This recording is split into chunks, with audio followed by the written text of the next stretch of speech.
Oof, the wind is blowing here so heavy today, guys. So let me talk about this university. Well, it's not a university, but let me talk about this country which is open in Europe.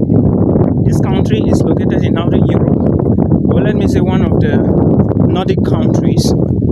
And if you want to study a bachelor's program in English or a master's program in English, please try to check this country. The name of the country is Norway.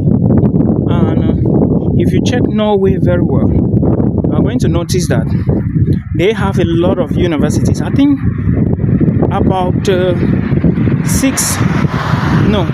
about 8 or 10 universities will teach you in Norway in English.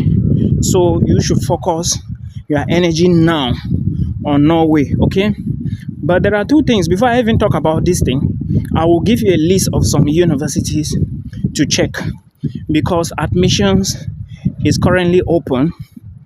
And if you check these universities, you will notice that some are not going to be opening this October, while others will open November. Few will open December. So put this at the back of your mind. But first, I will give you the list. Then I will talk about the requirements. I'll talk about some things you need to know. Also understand that if you want to study in Norway, you should look at your budget, your pocket, I mean. Now, why do I insist on this all the time? The reason is because some people apply for schools, they cannot pay. When they get admission, they now start realizing that maybe the tuition is this, the tuition is that. First thing first you should check is how much you are going to pay for that program you want to apply to. I hope you understand. Now, when you know the tuition, check how much is the proof of funds, right?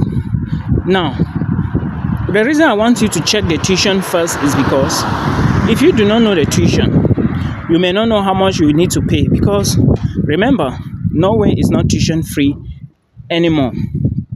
You now need to pay, and of course, you need to pay that money first, then show proof of funds before you can apply for visa. The visa for Norway is somehow easy, yeah, as I can say. It's somehow easy if you pay this money and you have your proof of funds, because this is not small money we are talking about here. We are talking about close to 13,000 USD. So please put this into consideration. Now, let's talk about the list. Some few institutions you should check in Norway include the University of Tromsø. I'm going to try my best to put few links in the video description box. You also have Norwegian University of Science and Technology. Then you also have the University of Stavanger. You also have excuse me, I'm trying to cross the road.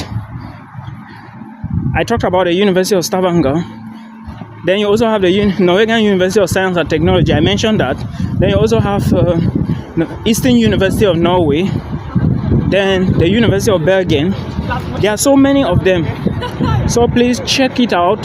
Check them out. I'm going to put some links below. Check them out. Like I said, not all will be open now. Okay? Then if you want to look for English programs at bachelor's level, go to the University of Tromsø immediately. I think they have about 5 or 6 institutions that will teach you in English. Yeah, so you can check them out. This particular school, you can check it out. It's important. Just check it out so that you know what you are doing. Now, on the other hand, I have given you the list. The tuition fee you are going to see, like if you want to apply to these universities or any of them, the tuition is not going to be the same. Yeah, this is something you need to brainstorm on it before you apply. Different programs have different tuition options, and remember, that as soon as you get admissions, you need to pay tuition deposit. Don't even forget this. It's so important. Now, I want to equally let you know that requirements differ, but common requirements you should note are: 1, your educational credentials. If you are going for bachelor's degree, try with your WAEC, then O levels, A levels, depending on the country you are from, WASI, like I said. In fact, high school certificates. Then these are the common requirements. Some schools will ask you for CVs, others will ask you for recommendation letters, but I don't know how true this is, because I rarely see schools that will ask for recommendation letters. English proficiency, very important, and motivation letters too. Don't forget. Then we have talked about that. After you apply, expect to have feedback from the school by March or April next year, because this is for August intake. Expect to have feedback March or April. Okay, then after that they will then give you the options to use. Now, what is that they are going to tell you to do? They will probably tell you to pay tuition, and of course, when you pay the tuition, they will give you a date. When you pay this tuition, that is when your admissions will be finalized. Then you can now apply for visa. It's very important for you to put this into consideration so that you don't make errors. I hope you understand. I'm on the crossing mark, so please always remember all these things. They are so important. Then after you've gotten the offer letters or admissions, you need to apply for visa. Then another thing you need to understand is that there is little or no interview when we are talking about Norway, because like I said, many countries, they will not even ask you anything when you go for visa application. But you need to understand that supplying the right documents is very important. I cannot even overemphasize on this, because many people fail to understand that only documents will get you what you want, right? I hope this is enough. I'm going to talk about some updates from this update is going to be on Romania. Then after that, I will still talk about Belgium, because some schools are going to be opening very soon in Belgium, but I'm waiting for few to open before I can bring the information. Remember, I said it's easy to get a visa to Norway. Sometimes they didn't do interview. Sometimes they can ask you few questions, but not like it's intense the way Belgium and other embassies are doing it. So you should put this into consideration, right? Then also remember that going to Latvia, you have to go to Egypt. Remember that going to Estonia, you have to move out of your comfort zone. Now, why will I say you shouldn't apply to these two countries now? I thought somebody hit someone behind. People who have gone to Latvia embassy in Cairo, I think it's in Cairo, to apply for visas, most of them didn't get it. I don't know what is the problem, but the information I got is that most people move to Latvia and they end up not going to school. So please, you should, before you even apply to Latvia, I know it's cheap, I know you can afford, think about you getting a visa, think about the possibilities of you getting it, and also think about the money. Of course, there are countries you can move to and you may end up regretting. Like I have a lot of people now inbox telling me that they moved here, they didn't get it, what should they do?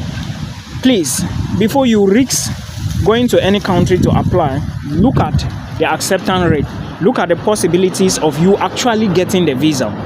Like for me, I moved from Nigeria to Benin, right, when I was going for my visa for the Netherlands. I'm talking from the Netherlands right now. But why did I even bear that risk? Because my money went to the school. It was the school who did my application, so there was nothing I had to be afraid of. Do you understand? I gave the school the money and they did my visa for me. That was the reason I had to take that risk, because it is the school doing the visa, not me. You understand? And again, visa rate is 90-something%. So you always need to put all of this into consideration before you even start applying to any schools. This is just an advice I would like you to take, brainstorm on it before you apply. I'm saying this because admissions is going to start any moment from now, and many people are going to be applying to schools. So before you apply, sit down, think about the options, right? But I will always encourage you to apply and make sure you apply to many schools, because like I said, do not put your eggs in one basket. I said I applied to 13 schools and only 2 gave me an offer. My case is different. Yours may be different, right? But I'm using my case to teach some other people, because someone applied to just 1 school in Canada. It's not possible. Don't do that. At the end of the day, if the application is rejected, what are you going to do? So please always be conscious about all these things, and we are going to meet again in another video.